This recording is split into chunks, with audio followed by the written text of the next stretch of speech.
It's a bit like the pink elephant in the room, isn't it? Your ex is the last thing you want to think about, and yet getting those thoughts out of your head seems to be impossible. So, first, I want you to know that that is completely normal and completely natural. After all, just a few short days, weeks, months, even years ago, this person was a constant in your day to day life. Of course, they occupied so many of your thoughts. And then once they leave, there are these gaps in your life, these voids, these places that that person once filled that are now empty. And right now, your life probably isn't where you want it to be.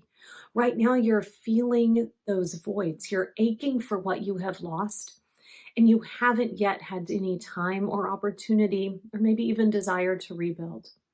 And one of the things that I've realized is that those intrusive thoughts about our ex are at their worst when we are the most dissatisfied with our current lives.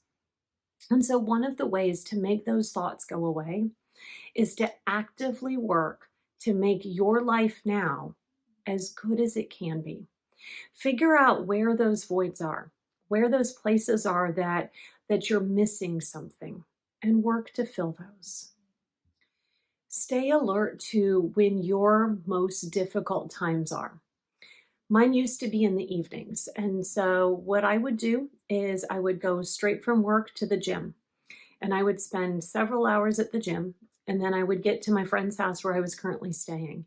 And I knew I didn't need to be alone because being alone wasn't good. That's when those thoughts would really come.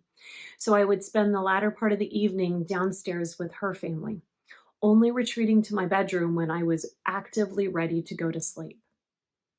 So figure out when your difficult times are.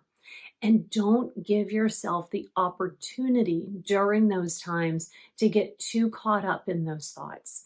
Get out of that space, get moving, get active, get your brain and your body busy doing something.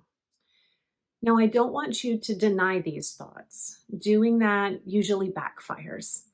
But I also don't want you to nurture them too much either. You don't have to make them feel too welcome. Think about a solicitor knocking on your door. You don't need to yell at them to go away, but you also don't need to invite them in and cook them a four-course meal. Instead, you can open the door or just speak through the door and say, "No, thanks, we're good," and let them go on their way.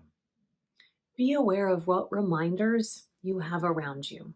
This probably isn't a good time for you to have your wedding picture up on the mantle or to keep that special piece of jewelry or that card that they wrote you in a spot where you're going to encounter it frequently.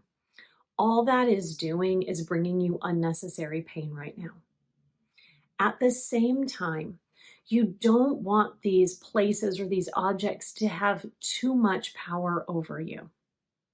And sometimes the more that we try to avoid something, the more we build it up in our minds and make it something even bigger than it is. What I did is I sort of separated things into two categories.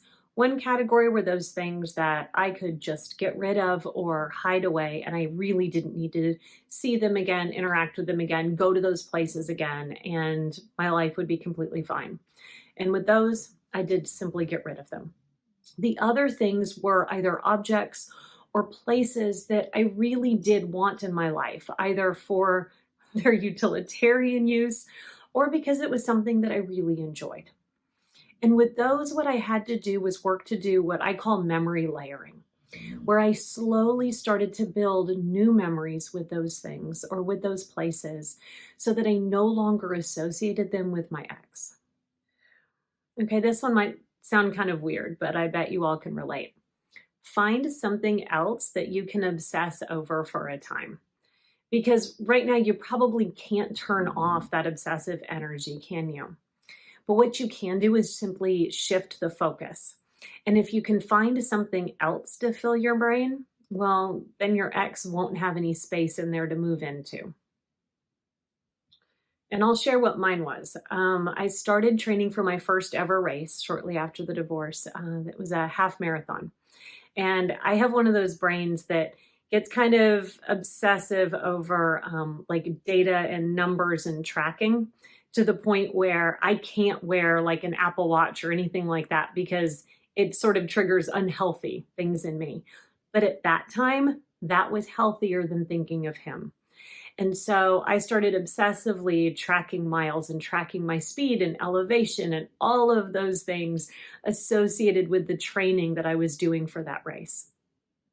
And I knew it wasn't something that I wanted to do for the long run, no pun intended, but it was so helpful at that point because while I was thinking about those numbers and trying to get them where I wanted them to be and everything else, well, I wasn't thinking about him.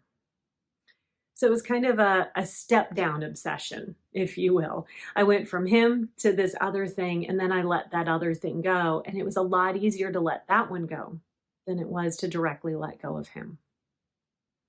Now, ideally, you can go no contact, but sometimes that simply isn't possible, especially when there's co-parenting going on. But what you can do is go absolutely cold turkey on social media. There is absolutely no reason to torture yourself with posts and images from your ex. You don't need to do that to yourself. Now, our brains hate unanswered questions. And so if you find that one of the reasons that you are constantly thinking about them is that you're wondering how they're doing or what they're up to, you need to find a way to answer those questions. Now, be careful. What I don't mean is for you to go searching and asking people or even calling your ex to try to figure these things out, because that's going to be a never ending search. Because you might get that answer today, but then you're still going to wonder the next day. Instead, what I want you to do is give yourself answers to these questions. Create a narrative around what it is they're doing and how they're doing. Now, while you're doing this, make sure that you are not creating extra pain for yourself. I want you to make this narrative as boring and bland and mundane and uninteresting as you possibly can. And every time you find yourself wondering how they're doing, I want you to fill in with that story that you're telling yourself. And if you keep doing that, it's going to become uninteresting and your brain is going to start to relax. And then finally, another way to stop thinking about them is to start writing. What I want you to do is every time you start thinking about them, especially if you're missing them, write down reasons why you don't want them back. It's so easy for us after a relationship has ended to sort of sugarcoat it, to look back and only see the good things. But I want you to put down in writing how you are better off now that they are not in your life, even if you're missing them. And then you can refer back to that whenever you need to. And remember, they are your ex for a reason. Why are you still giving them your attention now?